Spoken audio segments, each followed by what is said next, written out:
ये Thomas Gray का poem है the progress of poesy. Poesy मतलब art of writing poetry. The progress of poesy by Thomas Gray. Poetry की कला के ऊपर क्या कहते हैं Thomas Gray? The progress of poesy is a Pindaric ode. Pindar की शैली में लिखा गया ओड, और पिंडार के ओड्स में ट्रायड्स होते थे, 3 स्टैंजा का समूह। 3 स्टैंजास को मिलाकर एक ट्रायड बनता था। तो पिंडारिक ओड्स लिखना बड़ा मुश्किल काम है। या तो ड्राइडन ने लिखा या फिर ये टॉमस ग्रे ने लिखा। अच्छे, the progress of poesy is a Pindaric ode. Progress of poesy Pindaric ode है बाय टॉमस ग्रे, जो कि टॉमस ग्रे ने लिखा, पब्लिश्ड इन 1757, जो 1757 में छपी। ग्रे डिस्क्राइब्स, ग्रे वर्णन करते हैं the different kinds of poetry, अलग अलग किस्म की पोइट्री, इट्स वेरिंग पावर्स, और पोइट्री की जो ताकत है उसकी वैरायटी, इट्स प्रिमिटिव ऑरिजिन्स, कहाँ से शुरू हुई, कौन से काल से ओरिजिनेट हुई, शुरू हुई, and it's connections with political liberty, राजनैतिक आज़ादी, स्वाधीनता, इन सब के साथ पोइट्री का क्या संबंध है। हर देश में देशभक्ति के बारे में पोएम्स वगैरह होती हैं ना।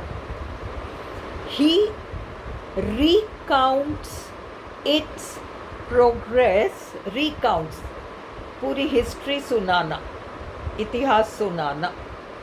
कविता के विकास, प्रोग्रेस का इतिहास वे सुनाते हैं फ्रॉम ग्रीस, यूनान से लेकर इटली तक। यूनान, फिर इटली, फिर ब्रिटेन, इंग्लैंड टू ब्रिटेन, और वे तारीफ करते हैं, पेइंग होमेज, उन्होंने खूब अधिक प्रशंसा की है to Shakespeare, Milton and Dryden. Dryden को तो विशेष पसंद करते थे हमारे कवि टॉमस ग्रे। इन पर्टिकुलर, खास तौर से Gray praises Dryden, Gray Dryden की तारीफ करते हैं, and Dryden was Gray's chief model. जैसे मैंने आपको बताया कि ड्राइडन ने भी पिंडारिक ओड्स लिखे, तो ड्राइडन को मॉडल बनाकर टॉमस ग्रे ने अपने ओड्स लिखे। ग्रे डिस्कसेस, ग्रे वर्णन करते हैं the power of the Muses, कलाओं की देवियों को म्यूजेस कहते हैं। कलाओं की देवियों को म्यूजेस कहते हैं। 9 देवियां हैं, भिन्न भिन्न कलाओं पर इनका एक इन्फ्लुएंस या प्रभाव है। देयर यूनिवर्सल इन्फ्लुएंस, पूरी दुनिया पर इन देवियों का प्रभाव है कलाओं के क्षेत्रों में। The 3 great seats of their empire, 3 महान केंद्र कविताओं का, Greece, Italy and England.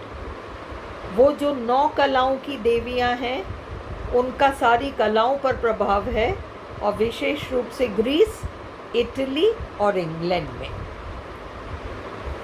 He also discusses वे चर्चा करते हैं dramatic, epic and lyric poetry.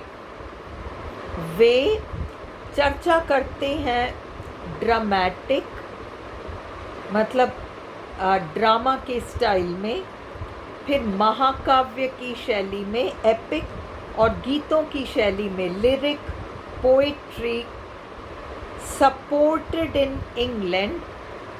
अब पोइट्री का मतलब Jack and Jill went up the hill ये नहीं, कल्पना करके लिखा गया साहित्य। और इस क्षेत्र में वे शेक्सपियर को बहुत महान मानते हैं ड्रामेटिक पोइट्री के लिए, मिल्टन को बहुत महान मानते हैं वे एपिक पोइट्री के लिए, पैराडाइज लॉस्ट एपिक की शैली में, और ड्राइडन को वे बहुत महान कवि मानते हैं। ड्राइडन ने तो ड्रामा भी लिखा और पोइट्री, लिरिक पोइट्री भी लिखी।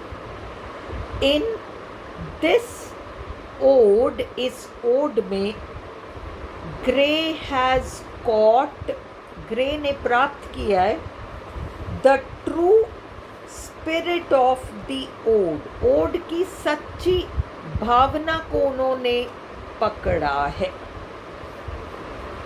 He has enriched it, उन्होंने ओड को और अच्छा बनाया है विथ इन्वेंशन, इमेजिनेशन के साथ, एंड रेज्ड इट टू सब्लिमिटी, और उसको महान ऊंचाइयों तक पहुंचाया है।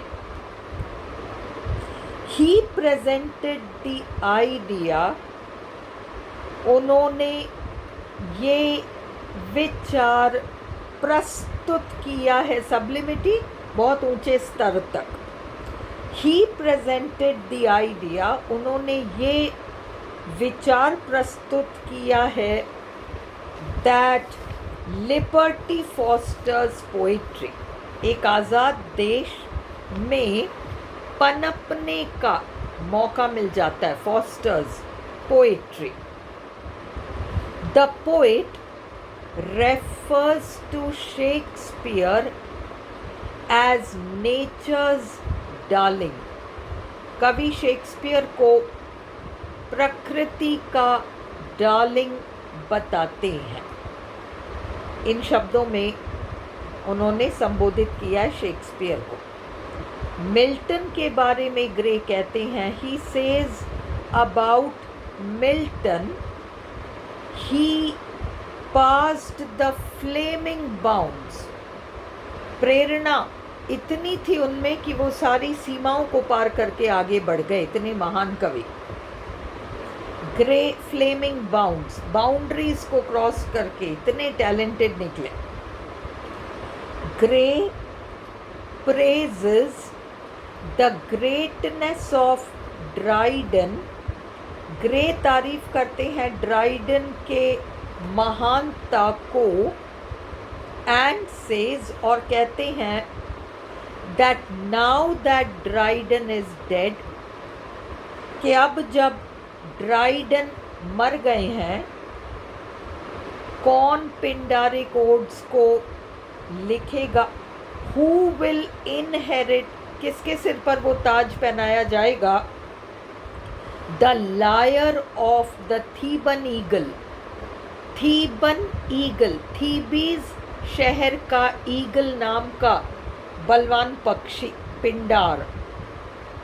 तो पिंडार ने जो पिंडारिक ओड्स लिखी, उस स्टाइल में अब कौन ओड्स लिख पाएगा जब ड्राइडन मर चुके हैं?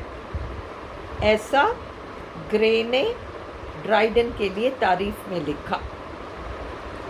द पोएम हैज़ 9 स्टैंजास, इस कविता में 9 स्टैंजास हैं।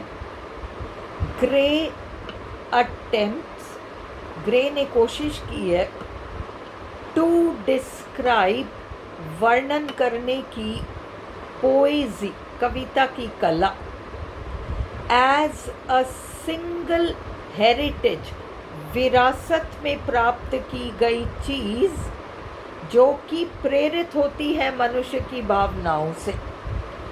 Inspired by universal human emotions, जो कि मनुष्य की भावनाओं से प्रेरित होती है। बाय यूनिवर्सल ह्यूमन इमोशंस, जो मनुष्य की भावनाओं से प्रेरित होती है। तो ये विरासत में प्राप्त की गई चीज़ है।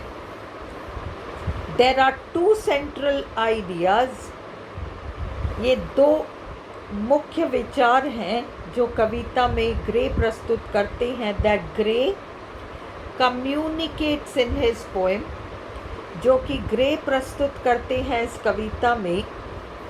द फर्स्ट इज, पहली बात ये है दैट पोइट्री इज पावरफुल, कि पोइट्री प्रभावशाली है। सिंस इट्स इन्फ्लुएंसेस सीन, क्योंकि उसका प्रभाव दिखाई पड़ता है। इन ह्यूमन सोसाइटीज़, मानव समाज में। अक्रॉस टाइम एंड प्लेस, सारे देशों में, सारे युगों में, समय को पार करते हुए सभी युगों में पोइट्री का प्रभाव है। सभी देशों में पोइट्री का प्रभाव है, ज्योग्राफी को पार करके।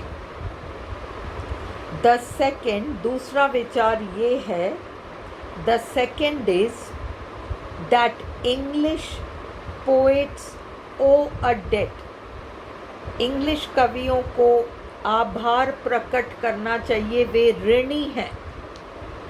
To the ancient Greeks and Romans, बहुत पुराने काल के ग्रीक और रोमन कवियों के।